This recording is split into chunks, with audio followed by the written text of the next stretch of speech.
Most people, they don't move to Nashville blindly. They've done the research, they've watched the videos, they've looked at hundreds of homes online up until midnight in bed, and they feel like they understand the city.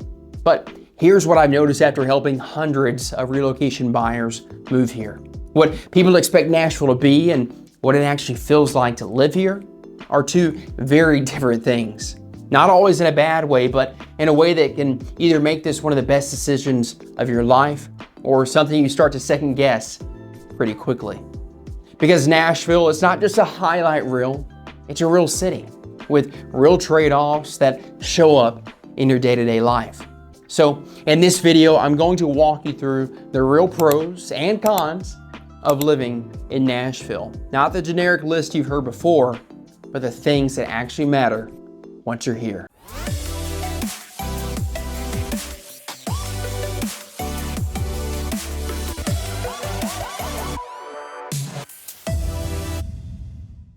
Let's start with something that almost no relocation video leads with, but probably should. Nashville is one of the most important healthcare cities in the entire country. And I don't mean we have good hospitals. I mean this city is a global headquarters hub for healthcare. You've got companies like HCA, which is one of the largest hospital operators in the world, headquartered right here in Nashville. On top of that, you have specialized surgical centers, research facilities, medical technology companies, insurance and healthcare admin companies, all concentrated in one region. Now, why does that matter to you? If you're looking to move here, it creates economic stability. Healthcare doesn't disappear during downturns. It doesn't rely on tourism. It doesn't collapse when tech slows down. So what you end up with is a job market that is consistent, diversified, and surprisingly resilient. And then there's a personal side. The access to care here is strong. My own grandparents drive 3 hours one way, at least once or twice a month, to visit Vanderbilt. The specialists are easier to find, wait times are often shorter than major coastal cities, and the level of care is high. This is one of those things people don't think about before they move, but once they're here, they realize how big of a deal it actually is. Now let's shift gears, because if you only know Nashville from the outside, you probably think this is a one-note city. Country music, Broadway, tourism, but here's what most people miss. Nashville has one of the highest concentrations of universities for a city its size in the entire country. You've got Vanderbilt, Belmont, Fisk, South College, Tennessee State, Lipscomb, Trevecca, and the list goes on. But what this list creates is something really unique. A constant flow of growth, stability, athletic and academic events, cultural programming. And it's not tourist driven. It's local, it's intellectual, and it's diverse. So yes, you can go to Broadway and hear some live music, but you can also go to a lecture at Vanderbilt or a performance at Belmont or a gallery opening across town, all in the same week. That balance is what makes Nashville feel more layered than people expect. This is one of the most underrated advantages of Nashville, and it doesn't show up on Zillow. Geography. Nashville sits in a position that gives you access to a massive portion of the country. You're in the central time zone, which means you're positioned well for both coasts. But more importantly, you're within a day's drive of about 75% of the US population. So let me put that into real terms. You can wake up in Nashville and drive to Atlanta in 4 hours, Chicago in 7, DC in 10, and Dallas in 10 as well. And that changes how people live. Weekend trips become easier, work travel becomes more manageable, visiting family doesn't feel like a full production. For people coming from more isolated regions, this becomes a huge upgrade in flexibility, especially with how fast B&A is growing and expanding. Now, this is where Nashville quietly separates itself, because most people, they don't associate Nashville with outdoor living, but they should. You've got Percy Priest Lake and Old Hickory Lake sitting about 15 to 30 minutes from downtown. That means boating, paddleboarding, fishing right after work.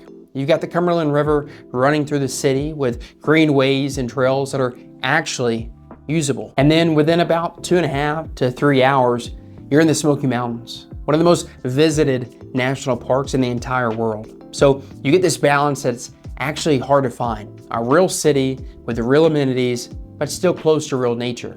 And for a lot of relocation buyers, that becomes one of their favorite parts living here. Hey, real quick, before we get into the cons, if you're watching this and thinking, this is actually kind of helpful, that's the goal.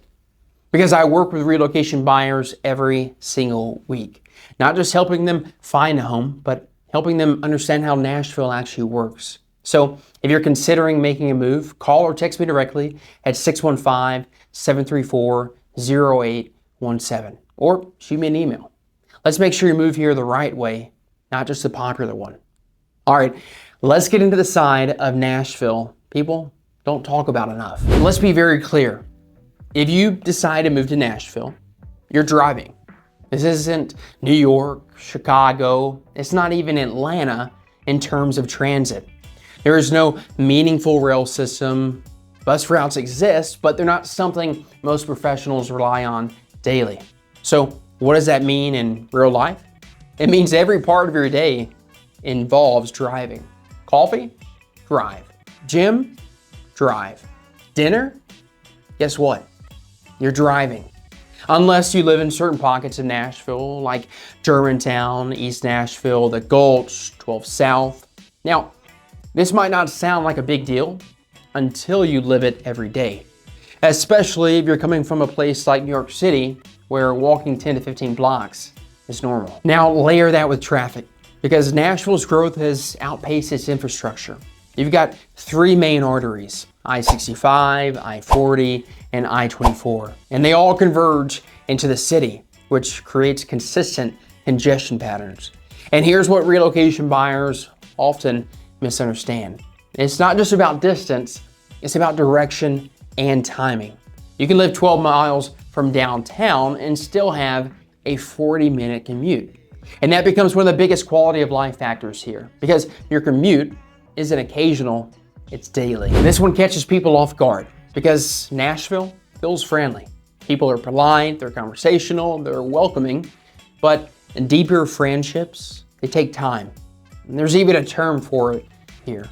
It's called the Nashville freeze. And it's not because people are unfriendly, it's because the city is full of transplants. People are constantly moving in and out. So relationships don't always solidify quickly. What that means for you is simple. If you want community here, you have to build it intentionally through church, fitness, networking, neighborhood events. It doesn't just happen automatically. It takes time and patience. Okay, let's put some real numbers on this because people still show up here expecting the affordable South. And the data tells a very different story. In 2009, the average Nashville home price was around $155,000. By 2015, they climbed to roughly $293,000. Today, the median sales price sits around $475,000. And that's actually 10% above the national average. Let that sink in. A city that was once a refuge from coastal prices is now more expensive than the national average. So what does this mean in real life?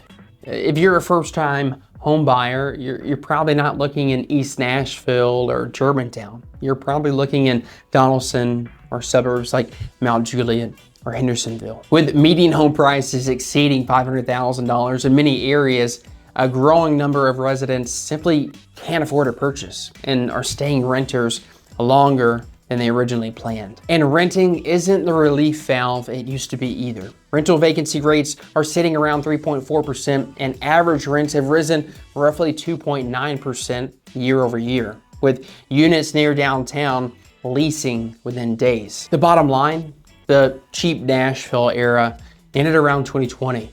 If you're relocating here from a high cost of living city, you'll still find value. But if you're coming from a mid-sized Midwest or Southern market expecting a discount, you need to recalibrate fast. So this is different from just needing a car. This is about how the city is designed. Outside of a few areas, Germantown, 12 South, Gulch, parts of East Nashville, most of the city is spread out, disconnected, car dependent. You're dealing with wide roads, limited sidewalks, separated zoning, which means life becomes drive here, drive there, drive again. And for some people, that's completely fine. For others, it's one of the biggest adjustments they have to make. So here's the truth about Nashville. Shocker, it's not perfect, but it's not supposed to be. The city offers opportunity, growth, lifestyle, energy, but it also comes with trade-offs that show up in your daily life. And the people who love Nashville the most are the ones who understand that before they move. Because if you move here expecting perfection, you'll find problems. But if you move here understanding how to navigate the city, you can build an incredible life here. So if you're thinking about moving to Nashville or anywhere in Middle Tennessee, reach out to me directly. I'd love to help you make a smart move. And if you found value in the video, do me a massive favor and hit the like button and also subscribe to the channel as we put out weekly videos about the real estate market here in Nashville. So thanks for spending a little time with me here in Music City. I'm Jameson Blackwell. Until next time.